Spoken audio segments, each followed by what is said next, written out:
Geeks and geekettes, ladies and gentlemen, boys and girls, comic book fans from all over the world, gats and gittens too. Welcome to another fantastic, intellectually challenging, puzzle solving episode of Ask Chuck Dixon, where you get to ask me questions about what I do for a living. And what I do for a living is I write comic books. This is your one stop shop for inside information on comics, not gossip, not carping about the business, none of that here, no negative vibes, man. This is just me sharing knowledge, sharing my memories of the process, the comic book creating process, and some of the people I've met, things I've done. I was there, I was an insider, I was a witness to history back when comics were still relevant to the pop culture. Just as comic books, not as movies, not as TV shows, not as action figures. People still bought comics back in the 90s. Anyway, hey, a whole bunch of you did as I asked, and you kindly checked your subscriptions and found out that they had been canceled and confirmed your subscriptions. But I'm still hovering just above the 10,000 mark, and I have been for like 6 months. And I'm no math whiz, but that's just not possible. My numbers should grow, not grow a little bit and just stay there. So, and I don't monetize this channel, so it's irrelevant to me really how many subscribers I have, except it's a matter of principle. Why is YouTube withholding subscribers from me or cancel subscriptions on me? I guess it's just part of what they do. But if you could kindly check your subscription if you haven't already, or if you've watched this channel on a regular basis and have not subscribed, please subscribe. I'd like to get up at least 500 above 10,000, so I feel like I'm safe. Anyway, let's get to your first questions. Sparking Drill. Wow, what's the source of that name? Something I've been curious about and have been having a hard time finding anything solid is information about comics legend Robert Kainiger. Can't find any book or good fan pages, perhaps because I'm not looking hard enough. But it's been more sparse than I thought it would be. Kainiger, as I understand, he was the second main writer for Wonder Woman and the longest writer on the book ever, spanning 20 years. However, he is labeled as something of a villain in histories of Wonder Woman that I have seen. He is also known for Sergeant Rock and Easy Company, as well as many war-based comics, though he never served. I believe he was turned away from serving. I really, really want to know more about Kainiger and his legacy, whether good or bad. It seems like he has left a great big mark on comics, especially DC's third member of the Trinity. Well, Bob Kainiger, not really a beloved figure. His work was beloved, but personally himself, I met any number of old pros, guys that went all the way back to the golden age. I've met them over my career, and nobody ever had anything good to say about Bob Kainiger. In addition to being a writer at DC, he was a longtime editor, and apparently was a bit of a son of a bitch. He was the editor who, quite famously, well, let me start. Back in the day, if you were a freelancer at DC, you could request a special check. You could request an advance on your page rate if there was some dire emergency. And so you could go in and your editor could, at his desk, write you a check right then and there. And many editors did. But Kainiger would make his freelancers humiliate themselves. He would stand on his desk and hold the check over their head. And if they could leap up and get it, they could have it. And if they couldn't leap up and reach the check, they didn't get it. I mean, that's a real bastard. Murphy Anderson told me that. Many told me that story, but Murphy Anderson told me the most detailed version of it. And as Murphy said, I always got the check because I'm tall. And Murphy was like 6'1". So not a lot, but also, I mean, he didn't do much for his reputation when he quote unquote retired from DC. He asked them to keep his office so you could come in on Wednesdays and have an office at DC. And of course, office space was tight, and obviously they'd hired a replacement for Kainiger. He just didn't leave his his uh, his off his position vacant.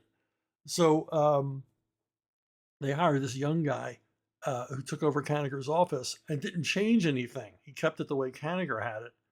And on Wednesdays, when Kainiger would show up to go to his quote unquote office, this editor would go work in the break room.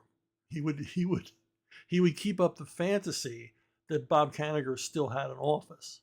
And eventually, it was either Dick Giordano or Joe Orlando at the time, uh, said, "No, you're not doing that anymore." And they told Bob, "Look, Bob, you don't have an office here anymore. You don't really work here that much. You're a freelancer. You can't have an office." But Kainiger came in on Wednesdays anyway, and he took up station at this sofa that was in the hallway. I don't know why there was a sofa just in the hallway in between some of the offices. It was like a turning of a corner. It was just room enough for like a 3-seat sofa. And that's where he, planted himself every Wednesday. And if you went by and you were within, it's like something out of Greek mythology. If you met his gaze, he had you trapped. So, and he didn't care who he was talking to. I mean, he was talking to me. I was nobody at the time. This is late 70s. I was, a total wannabe. Had no freaking clue how to get in the business, but I knew that hanging around DC or Marvel would help. And you couldn't get in at Marvel, but I could get in at DC for some reason. And he latched on to me a couple of times and told me a whole bunch of crazy stories. And among them was he was still angry because he said that the TV show Combat in the 60s had stolen plot lines from his Sergeant Rock comics. And he was still angry about it. And this is, 20 some years later. And, and you didn't say anything. You didn't have a conversation, just listen to him. But I kept thinking, probably the other way around. I mean, plus, you're writing a comic, Sergeant Rock, about a small unit in World War II, and Combat is about weekly a small unit in World War II. You're going to run into some, places where your Venn diagram joins. There's just so many ideas for a format like that. I mean, when the country boy shows up in the unit and he's got a guitar, and yeah, you did that in Sergeant Rock and you did it in Combat, but that was just going to happen because stuff like that actually happened in World War II. People mixing up in units and there being a character in the unit. And Kainiger did a lot with that, where you'd have a new guy join Easy and the story would be about the new guy. And Combat, every week the story was about the new guy. On Combat, every week there was a special guest star, and you knew ahead of time that's the guy that's going to die because he's not going to be a series regular. By the end of the episode, Lee Marvin or Mickey Rooney are going to be lying dead in a ditch somewhere. So Kainiger's claims to that were not founded in reality. So, but I've told this before, but my good friend Bo Smith, for some reason, Kainiger took a liking to Bo, and Bo, for some reason, gave Kainiger his phone number, and Kainiger would call him every once in a while and have these hours-long conversations, which again were not conversations; they were mostly Bo listening, and Kainiger would complain about the business and talk about his plans. And the craziest of all of them was Kainiger had proposed or pitched a Justice League series in which basically the Justice League's costumes get stolen. And so for the entire miniseries, they're naked. And that was his pitch. So, but let's not take anything away from the man's work. Let's separate the art from the artist. Yes, he had the longest run of Wonder Woman, a title I'm sure he was indifferent to for the most part. It was a job, which is probably why a lot of Wonder Woman fans don't really like him. But he wrote it for 20 years and the book sold. At the time, Wonder Woman was selling as a monthly, something you can't really say now. Wonder Woman has always suffered in sales. It's a hard book to sell. He kept it going, but most famously, somehow he confused things and accidentally created Donna Troy. There's probably 2 dozen YouTube videos about how that happened. You can check that out. I don't have all the background on that, but he basically accidentally created Wonder Girl. Didn't mean to.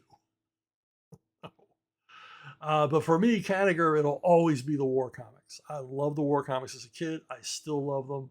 Um, he was the primary mover, especially when Win Mortimer, who was the longtime war comics editor and an excellent editor, I guess retired. And Bob Kainiger took over as both editor and lead writer on all 5 war titles. There were 5 war titles. There were more war titles than there were Superman or Batman titles. And they were extraordinarily popular, and they should have been. They were quality stuff. And while Kainiger would fall into a formulaic thing every now and then, every month, he kind of reached a peak toward the end of his career. It's kind of unusual, isn't it? Toward the end of his career in the early 70s, he created some of the greatest war comics. Now, part of this time, Joe Kubert had become editor of the books, which might indicate why there was a bit of a sea change. But for whatever reason, Kainiger's writing stepped up. It got better. It got less formulaic, more realistic, more of a feeling of authenticity, more gravitas is a word I don't want to use, or grit, another word I hate when used with fiction. But it's true. The stories became more serious, more dramatic, more emotionally driven, more there was a lot of while there was all kinds of action, the usual action we can expect, it wasn't the same old. I mean, so many Sergeant Rock stories, so many DC war stories that Kainiger wrote, and anybody who's a fan will have to agree with me, were, easy, blows up an anti-tank gun, then they blow up a tank, and then they shoot down a plane, and that's pretty much the end of the story, except there was some sort of theme, like our life isn't worth a plug nickel, or we're lame ducks, or something like that, and this theme would get repeated over and over again in a story that always sort of rolled down the tracks the same way. But toward the late 60s, early 70s, there's this sea change in the books, and they just become so much better. And for my money, I've said this often, they're the best American comic books ever produced. For consistent quality, the early 70s DC war books are simply the best. And, Kainiger plays a big part in that. Creation of a character like Enemy Ace, who during his run was the most adult, grown-up kind of character, because these books were read by grown-ups. They were read by, young men, young adults, and servicemen who love these things. So, you got to give the guy his due. But yeah, well-liked in the industry, no. Beloved for his work and his characters, absolutely. At least at my house. Jason Shepard. Conventional wisdom is that film sequels are inferior to the original movie, but that's not always the case, is it? There are a few sequels generally regarded as superior to the original, such as Bride of Frankenstein. Yes. Empire Strikes Back. I'll talk about that. From Russia with Love. I'll give you that one. Godfather Part 2. I'd say it's equal to Godfather 1. Captain America the Winter Soldier. Don't care, as I will go into more detail later. Aliens. I'll argue about that one in just a moment. Jason continues, since the show is called Ask Chuck Dixon, I'm asking, what's your shout out for sequels that surpasses the original? What's a movie that you feel should have gotten a sequel but didn't? The first one that comes to mind is Road Warrior. I mean, Road Warrior is superior to Mad Max in every way. Tone, editing, filming, acting, the whole bit. Nothing wrong with Mad Max, but Mad Max, the original film, is just a low budget drive-in feature. And at the time, a lot of people don't know this or have forgotten this. Mad Max, when it was released in the United States as a drive-in feature, I remember seeing it on a double bill with a Jan Michael Vincent action movie at a drive-in. Mad Max was redubbed in American because early preview audiences couldn't understand what the Australians were saying. So, Mad Max is redubbed by some guy, with a Nebraska accent or something. So Road Warrior, yeah, definitely superior to the first film, and launches a whole franchise based off of this. Which, while I enjoy the follow-ups, never quite matched Road Warrior. The sequels that follow Road Warrior, um, not as good. Although I rewatch them quite a bit and enjoy all of them. French Connection 2. Now, French Connection was lightning in a bottle. It was hugely popular and won Best Picture of the Year, a big surprise. I mean, low-budget crime thriller, a police movie shot on the cheap in New York, becomes this surprise breakout hit. And largely because it sort of turns the expectations of American audiences of what a cop thriller should be, turns them on its head. It's closer in feel to a French policier, a Melville movie, a Belmondo or Alain Delon police thriller than or Lino Ventura police thriller than anything made in the United States. And it seemed so fresh and so new, and to American audiences, it certainly was. I mean, it's an amazing French Connection is an amazing movie. How to make a sequel? Okay, well, obviously, there's a cliffhanger ending to French Connection. The Frenchman, the main character, gets away. And what's going to happen next? Well, Popeye Doyle, played by Gene Hackman, pursues him. Now, is French Connection 2 superior to French Connection? No, but it is absolutely a worthy sequel. It does not in any way try to remake the first film. It continues the story. It does what a sequel is supposed to do.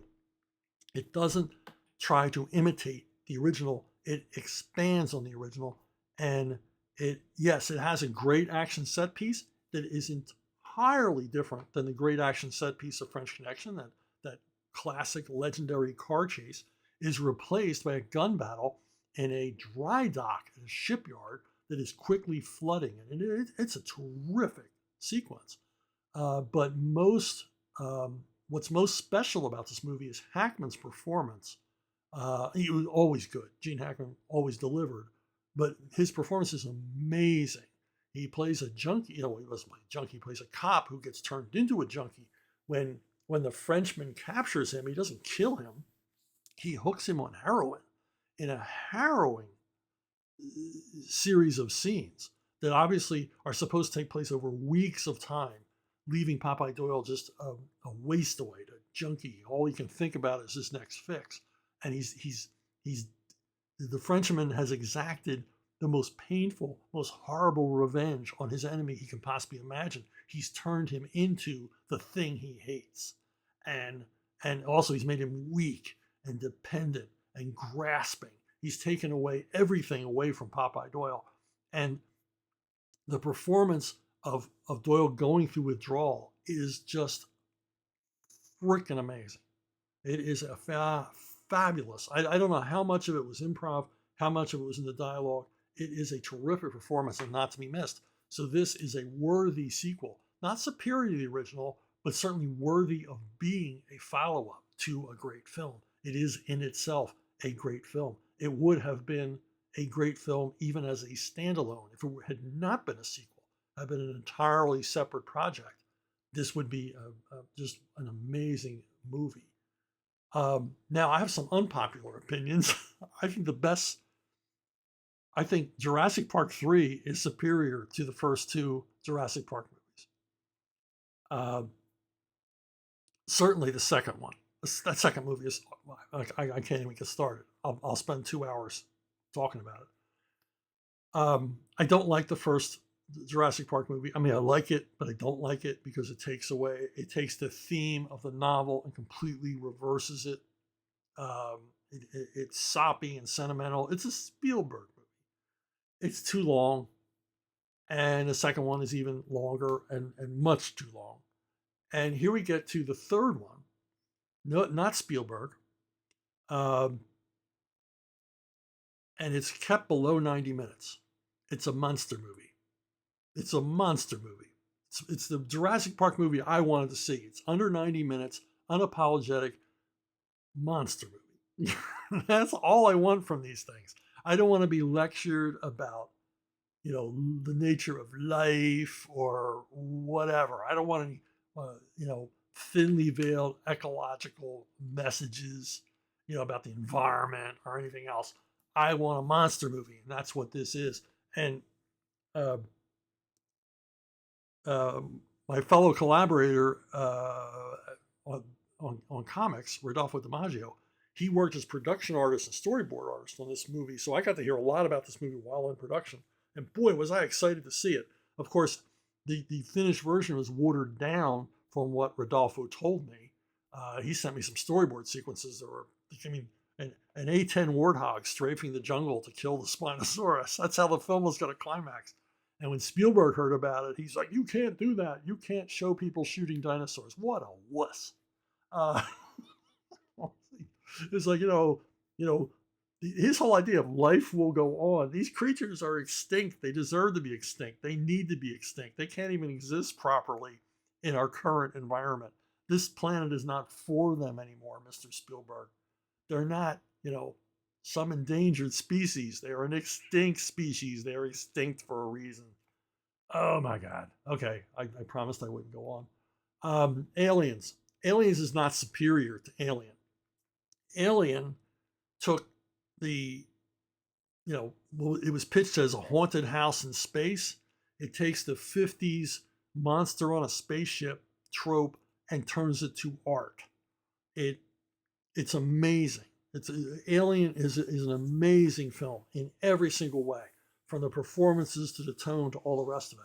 Now, I'm not going to say Aliens is not entertaining. It is, and I have a kinder view toward Aliens now that after its most recent restoration, which really transforms the film. If you haven't seen the new 4K restoration of Aliens, you really need to. If you like this film or even love this film, you're going to love it even more because it really brings the vision home. But what Cameron did here with Ridley Scott's original movie is he takes it out of the sci-fi horror realm and moves it into the sci-fi adventure realm. And Aliens is very much a comic book. I don't mean that in a derogatory way. Obviously, I'm a comic book writer. It's a more comic book approach to the concept than the first one. And there's some great stuff in it. There's some cringeworthy stuff for me in it. I hate Cameron's attitude toward the military, which you see throughout all of his movies. I don't know if this guy got beat up by some Marines one time or something, but he's got a real grudge against the American military. Any case, yeah, it's a good sequel. I'm not even going to say it's a worthy sequel. I catch a lot of crap for this, but Alien stands alone. It's like trying to do a sequel to Jaws. I mean, you're not going to it's lightning in a bottle. You're not going to recapture that. But yeah, it's entertaining, and I'll watch it. I probably watch it once a year, especially now with the restoration. Empire Strikes Back. Empire Strikes Back is another movie that does what a sequel is supposed to do. Talk about lightning in a bottle. Star Wars. Oh my God. It hit like a bombshell. People were freaked out. It was a phenomenon. It was enormous. How do you follow up on that? Well, you follow up on it by expanding the story, not trying to remake the original, but like they do over and over and over again now in the Star Wars franchise. They keep remaking the first movie over and over again. Yes, I'm looking at you, Return of the Jedi, and every other movie. Empire Strikes Back goes in a different direction. It tells this sort of bifurcated story. It separates its main cast and tells these two separate parallel stories. And it's amazing. It's first of all, it's one of my top 10 favorite movies of all time, barring, forget its sequel. It's a great movie. But it hits all the right notes. It maintains the tone of the first movie. There's high adventure and action and larger than life characters and humor that's actually funny. And and there's no sentiment. There's no mawkishness. There's no cringeworthy moments. and it's not dominated by Jedis the way the rest of the franchise would be after this film. It'd be Jedis all the way down in every story, and Jedis are my least favorite thing about Star Wars personally. So anyway, Empire Strikes Back is a perfect sequel. And, and it largely due to the fact that Lucas was barely involved with the production. At most, he was on like the other end of a phone while they were shooting on location and things like that. He was involved with other stuff and couldn't be bothered to interfere here. And so we end up with, this. The only place he interfered with was the ending. He got in a fight with Gary Kurtz, which Gary Kurtz was doing the heavy lifting on this movie, and apparently, this ended their partnership because Kurtz did not think it was a good idea for Luke and Leia to be brother and sister. That the third film would be Luke looking for his sister. His sister's identity would remain a mystery until the third film. Boy, that would have been a much better story than what they had in that crap fest of Return of the Jedi. Plus, it just, Lucas never seemed to care much about continuity. I mean, he establishes Leia as a possible love interest for Luke. Then it turns out his sister. That's pretty damn creepy. And I still say, no, he did not have all this in mind. He wasn't setting all this up. He was, I think, largely indifferent to the production of Empire Strikes Back until he realized, because the studio, quite frankly, was afraid it was going to lose money. They didn't spend a lot of money on this the way you usually do with a sequel. You usually double the amount of money you spend on a sequel because it's going to make more, because audiences are even more familiar with it now. Will be anxious to see the follow-up, especially a blockbuster hit like Star Wars. But even Lucas was like, no, we're not spending any more money on this. It might bomb. Had no faith in the property.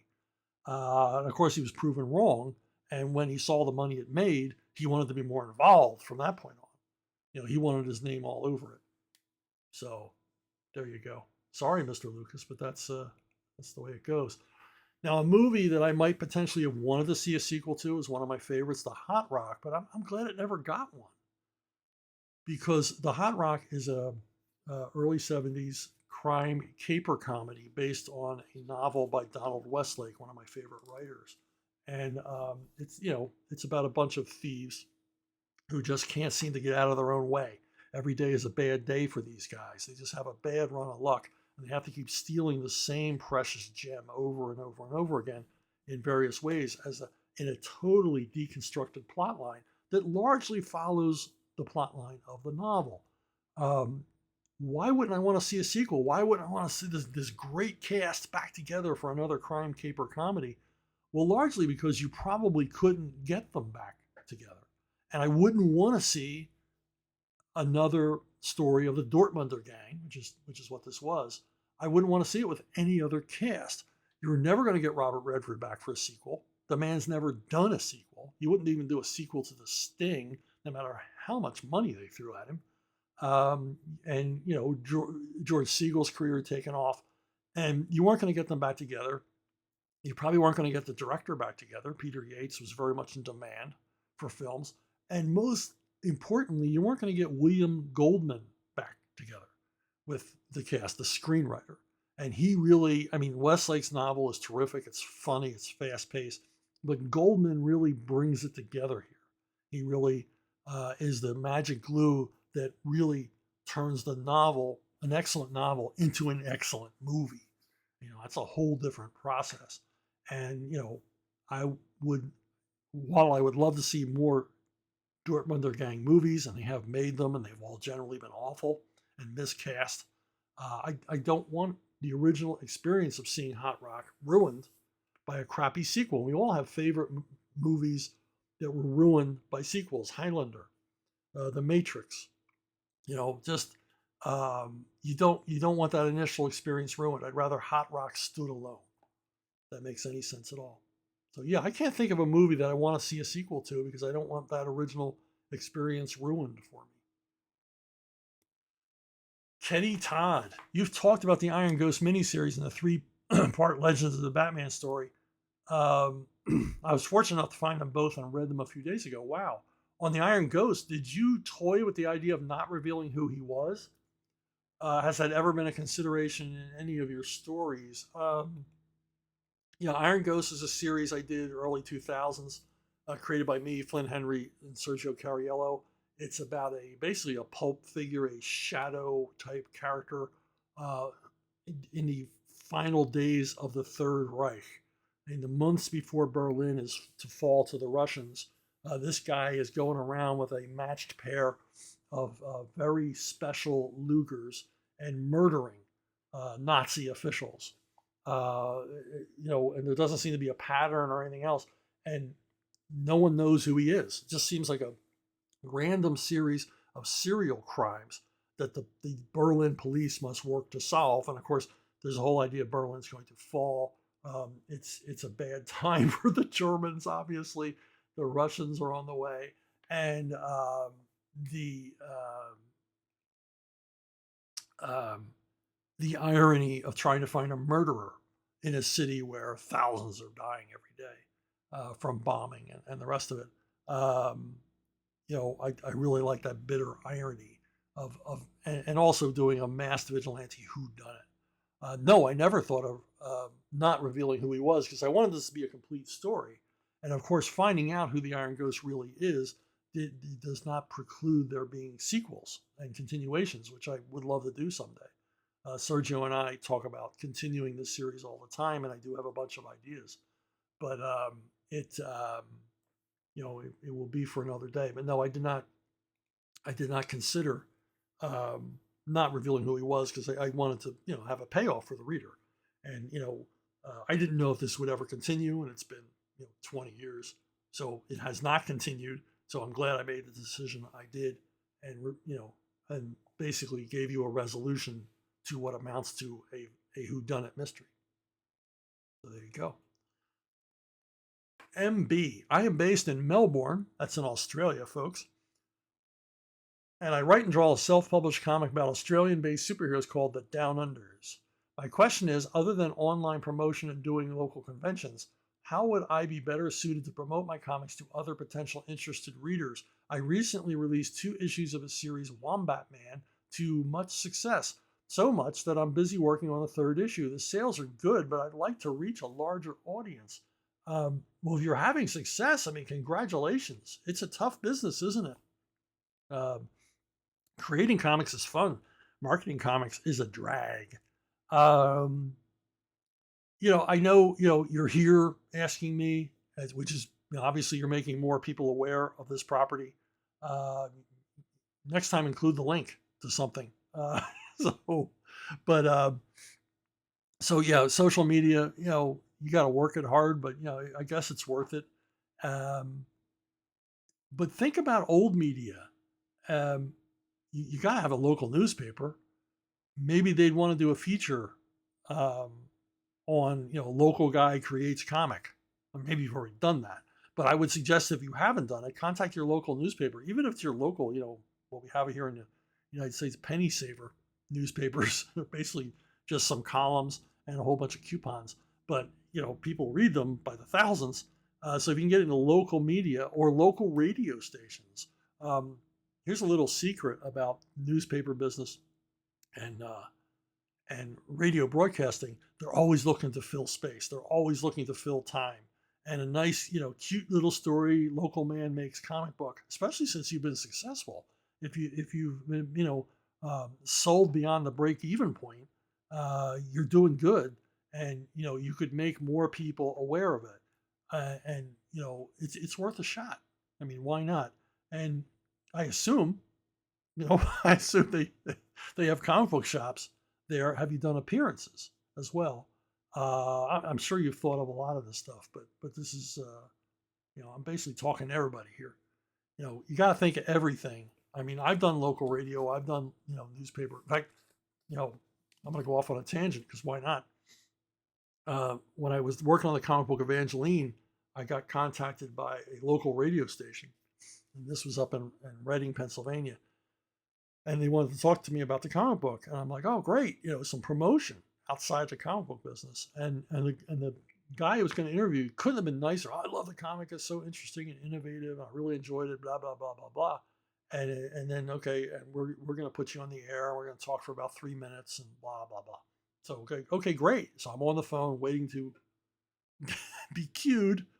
And they cue me up and hi Chuck, you created this comic book Evangeline, and then the guy goes on this rant against the comic, how shocking it was, how appalling, it's sacrilegious, it puts down the Catholic Church, and everything else. Total ambush. The guy completely set me up. I was like an Oprah Winfrey guest who had been told the segment was going to be about one thing, and then Oprah comes at me with an axe when the segment begins. So, but I wasn't really taken aback. I was a little bit pissed, if you want to say anything. So I think I held my own for 3 minutes, telling the guy he was full of crap. And, but those are the dangers of local media. Oh, be careful. Just be ready for anything once they say you're on the air. Okay, Gentle Savage. He asks.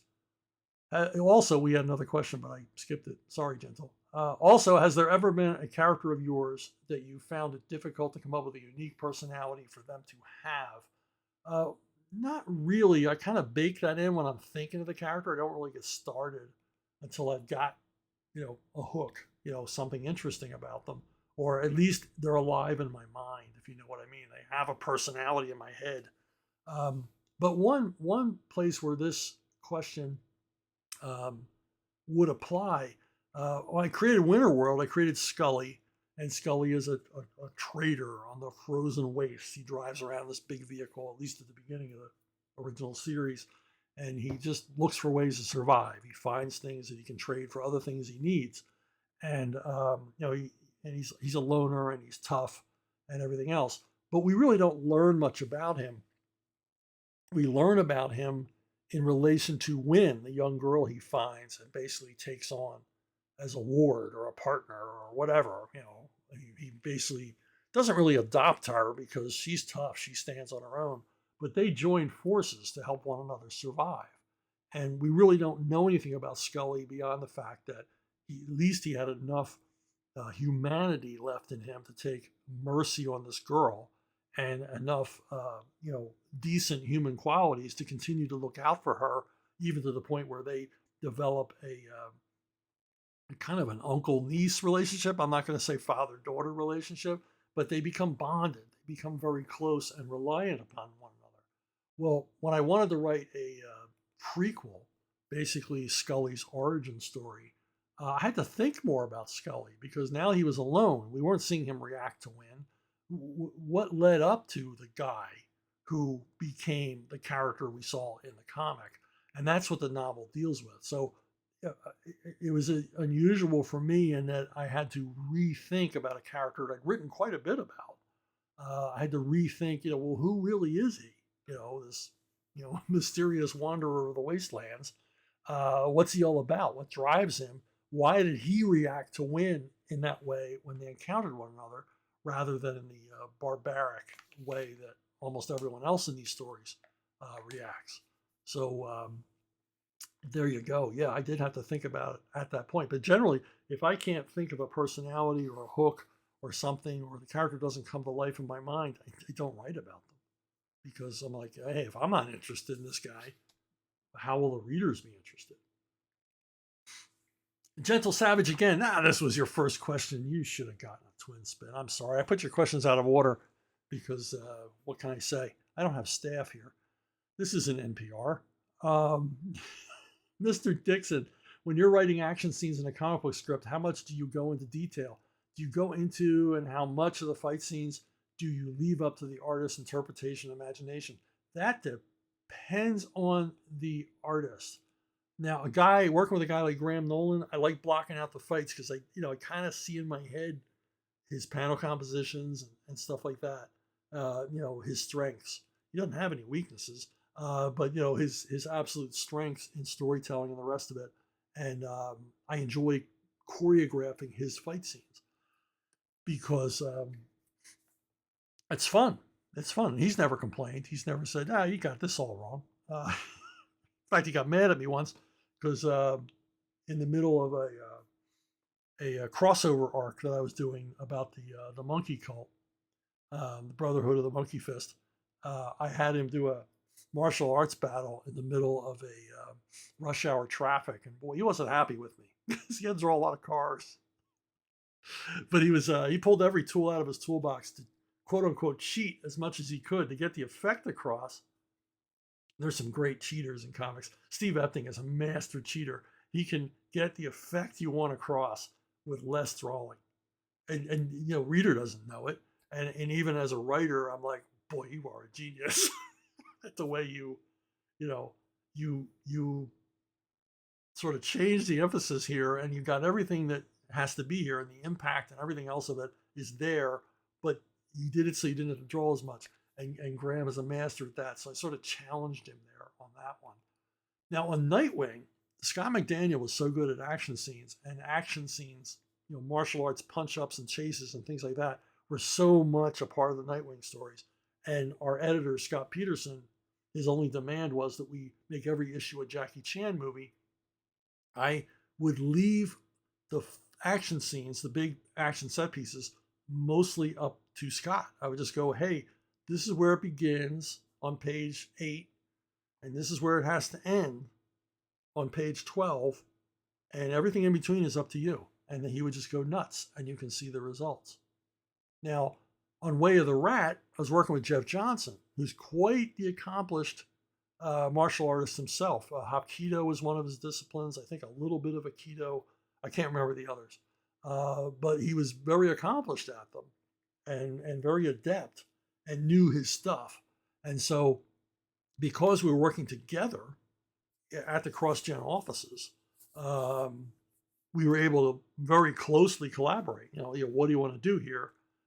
Here's the setting I'm thinking about. Because to me, a fight is only as good as its setting. If you just have two guys fighting it out on a warehouse floor, it's boring. If you have them fighting out on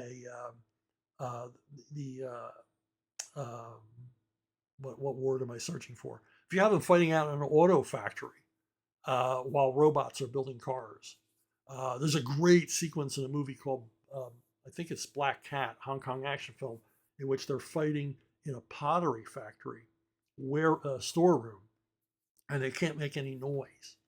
And there's a lot of fighting and catching pottery before it falls to the floor. And so these are the things that Jeff and I would talk about. This is a great fight. Where are we going to set it? And then the fighting, I left all up to him, and he loved it. He loved doing that stuff and introducing techniques and things that either he knew himself or he enjoyed researching about. And of course, I didn't understand any of it, not being a practitioner. But boy, it looked great on the page. So in that case, yeah, I didn't do a lot of choreographing. Tim Adams. Hey, Chuck, you are obviously renowned for writing great tough guy characters like Levon Cade, Punisher, and so on. I am an aspiring writer myself and working on an action story. One major thing I run into is showing that the hero is a badass while still having some sort of stakes when that hero is in a fight. I get that it is sometimes fun to watch the main character cut loose and make the bad guys cry, but doing that too much seems to take away from tension. So basically, how do you balance having your hero taking damage without looking like a wimp, yet kicking ass without feeling invincible? Some characters are forces in nature. Conan, I mean, we know Conan's never going to lose a fight. He's never even really, I've never seen Conan get seriously injured.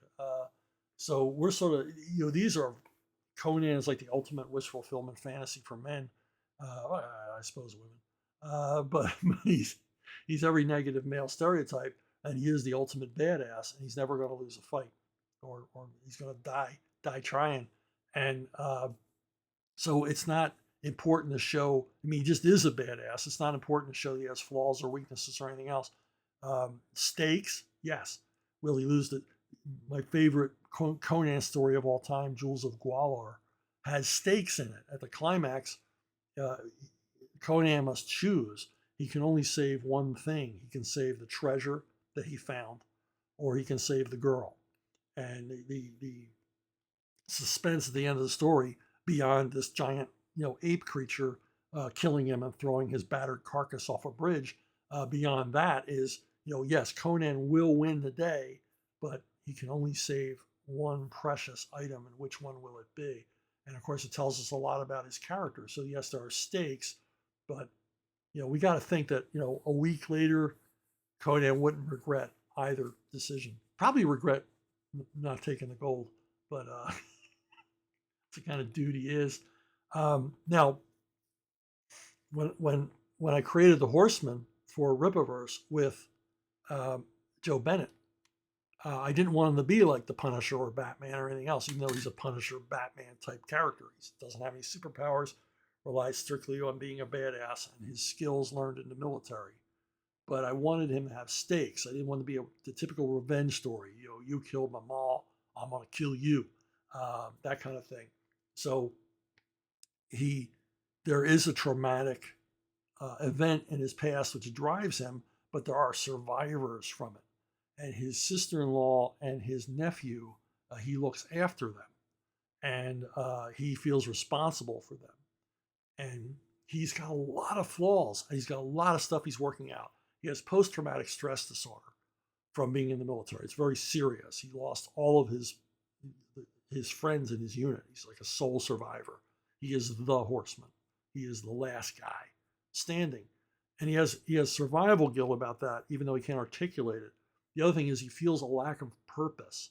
He feels like he had purpose when he was in the military and now doesn't have that in civilian life, and so has to work that out by basically sending himself on self-assigned military missions against the underworld. And the other thing is that he's starting to realize that and certainly his sister-in-law realizes, he's a bit of a thrill junkie. Maybe this is where he feels most alive. This is where he sorts out his problems or escapes his problems. And also he doesn't think ahead. That's another flaw he has. I mean, he's undeniably a badass, but he makes so many problems for himself. He's not a good judge of character, and he's just like anybody else. He's as human as I can make him. He's, I never really thought about this, but he's sort of my Peter Parker character. He's a guy that just can't seem to get things right the first time. And so, yeah, I mean, there's lots of ways to put it in doubt whether or not your hero is going to be victorious, either in his private life as a person, or, in some back alley, fighting 17 guys armed with automatic weapons. And, then you got characters like Bond. In the books, Bond, there are scenes where Bond is scared.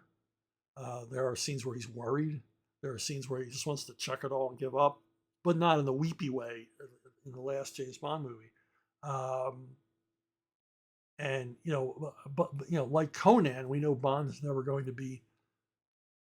lose a fight. He's never going to be incapacitated or all the rest of it. And again, like Conan is has all the negative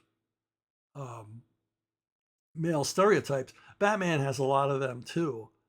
Batman's flaw, if he has a flaw, is he's a little too hard on his sidekicks. I wrote him as quite hard on his sidekicks. He's kind of a Marine drill instructor. Yeah, I'm leaning on you now because when things get tough, and you're going to need what I'm teaching you. You're going to need the seasoning and tempering I gave you to survive in a real life or death situation. So stop complaining, you little whiner. And that's Batman. Some writers lean way too into that. I didn't. I just showed him as, he was the toughest teacher at school. Punisher, again, all the negative male stereotypes. Punisher's, is a real flesh and blood human, could die at any time. The question in most writers' minds is, does he want to die? Does he have a death wish? I didn't think he had a death wish.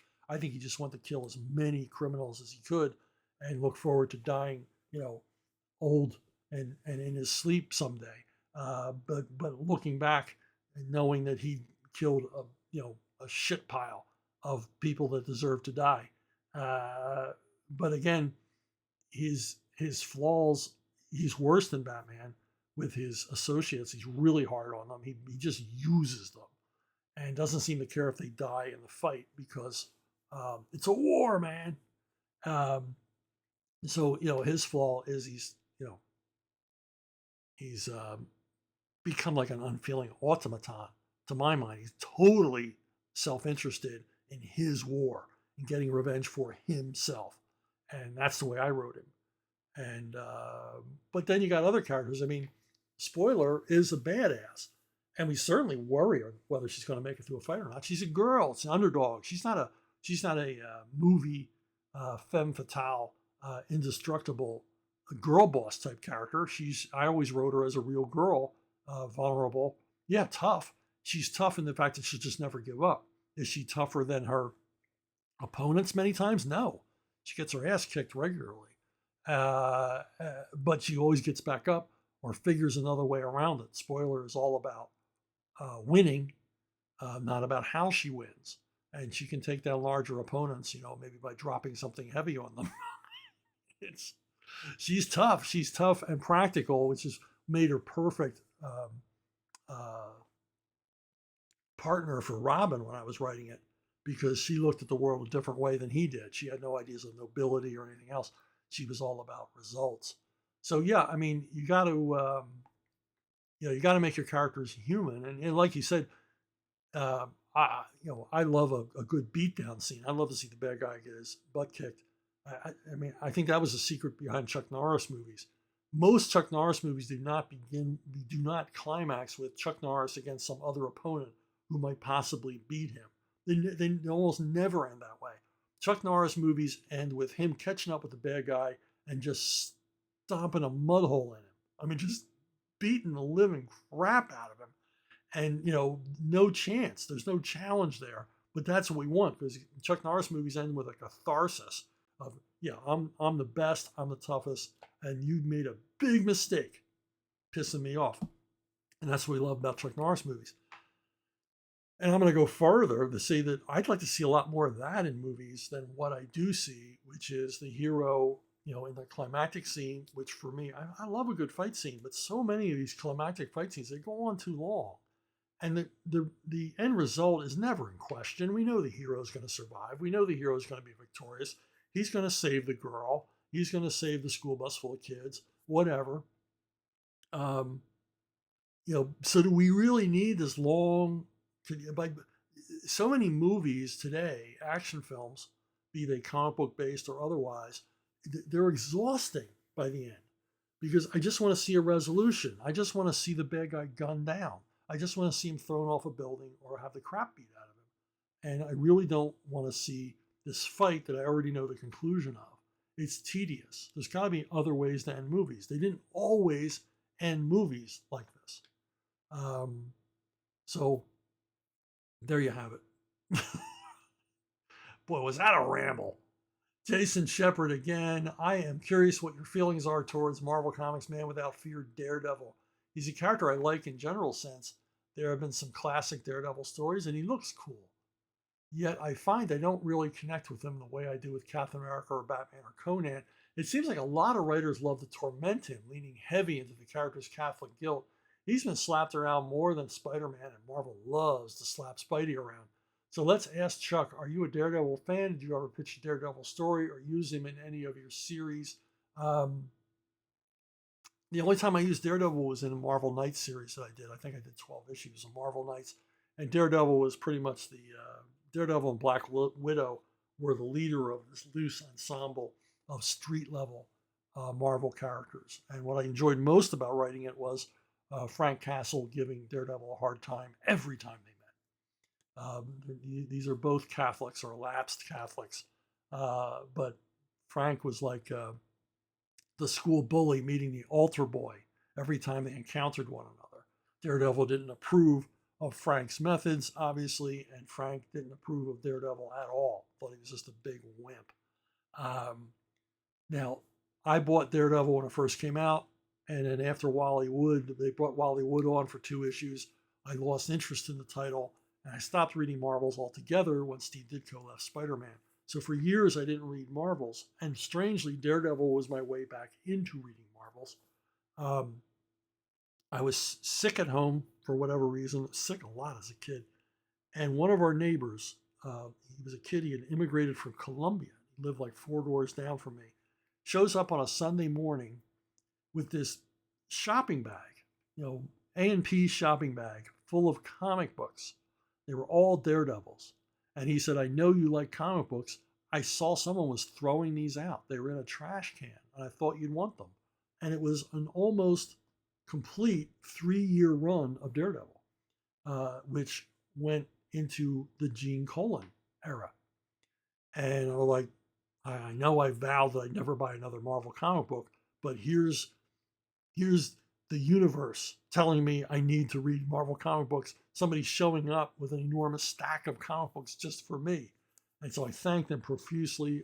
Oscar, if you're still out there, immense gratitude towards you. That was a very kind thing for you to do.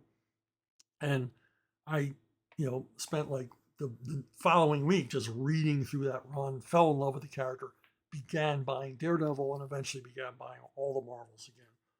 And caught up with all the Marvels I missed in by high school by buying a friend's entire collection for a nickel a piece. So I caught up with the whole Marvel universe over one summer, the years that I had missed. But I really liked the Colan run. It was a lot of fun. Lost interest in the title when Gene Colan left as regular artist. Stopped buying it. And like everybody else in the 80s, started buying it again when Frank Miller came on as artist. Roger McKenzie writing. Roger McKenzie never gets enough credit for what happened on that title, and Frank Miller taking it over, and everybody was reading it and talking about it and everything else. So yeah, and then when he left, I never read it again. I tried reading it with Johnny Romita Jr. took over. The artwork is fantastic on Johnny's run, but Ann Nocenti's writing, I don't get it. I think Ann Nocenti was AI before there was AI. Her dialogue is like, what the hell are they talking about? Never understood it. But JR's art, terrific. Tim Adams again. I'm missing all the twin spins. Hey, Chuck, I once read that the Death of Superman arc came about because they had to scrap the plan to have Superman marry Lois. They were told to hold off on the comic book wedding so it could line up with the inevitable wedding in the Lois and Clark TV show that was airing at the same time. Since the Superman team suddenly had to scrap a year worth of planning, leading to someone saying, why don't you just kill him? I've never heard that story, or maybe I did and forgot it. But sales were beginning to drop after a while. The DCU, the early '90s implosion, and everybody was looking for something to bring sales back up. And you had this perfect ensemble, Dan Jurgens and Jerry Ordway and Roger Stern, and all under the guidance of Mike Carlin. They come together and create this fantastic saga. And for my money, one of the greatest runs of Superman ever. I mean, along with his original run through the end of the Golden Age up to the Silver Age. Just terrific stuff. I did not know. I just thought they were looking for a hook to help retailers decide how to order. That's what company crossovers are really about, to instruct the retailers. Yeah, you got to order all of this, even the title that you don't usually order many of. You got to order because it's part of this other thing, and try to basically bring the sales of Action Comics closer to the sales of Superman comics, and increase the profits overall. So that was the reason. But I never heard that they did it instead of the wedding. Now, one of the negative results, and they made a lot of money, it was a very profitable run, Death of Superman, as well as the wedding. These were both very profitable, as Denny O'Neil referred to them, stunts. But they actually lost, this one actually lost money in a way because of two things. You had Superman vitamins and you had Superman peanut butter. These were very lucrative licenses for DC Comics. which ended when they killed Superman because both licensors said, you killed the character. We can't have a product with a dead, I mean, if they killed Fred Flintstone, we'd cancel Flintstone vitamins. You just killed Superman. No more peanut butter, no more vitamins. We can't, kids don't want them. The character's dead. And everybody knew the character was dead. It made the evening news. It made the evening news on all 3 channels. I remember when I was building a house back during this era. I wasn't building it. I was paying to have it built. My wife and I, hired contractors and built this lovely house on 5 acres. And we were driving up. Building a house is like having another job because you want to go and check and make sure everything's all right. You gotta go check because builders are like printers. Unless you tell them exactly what you want and they understand it, they're going to get something wrong. They got the size of the kitchen wrong. We caught that. It was framed, and we said no. It's kitchen dimensions are wrong. This needs to be a deeper kitchen. Anyway, we pull up the driveway, and everybody stops working. The carpenters and electricians, and everybody else. And they come down and they meet me at the car as I'm getting out of it. And they said, well, why did you kill Superman? They knew I worked in comics, so they assumed I did every comic book they ever heard of. And I said, hey, I did nothing to do with it. I didn't kill Superman. That was another office. I'm a Batman guy. So everyone knew. Hugely successful. But it cost the company some cash in the end. So anyway, I wanted to thank all of you for subscribing, but if I could have one more request, that you might want to think about SubscribeStar. SubscribeStar is a service where I have a $1 platform and a $5 platform, and every month you get digital goodies, and every once in a while you get some physical media goodies, some signed comics or postcards or stuff like that I will send along to you. And mostly your reward will be that that you contributed to my various creator-owned projects. Something Big, My Sister Suprema, my upcoming project for Compass Comics. These are all paid for in part by SubscribeStar subscribers. I don't get paid to write these things, but I got to pay my artists and colorists and letterers. And to get those funds, I use SubscribeStar. And I'm going to put the link down below so you can check it out.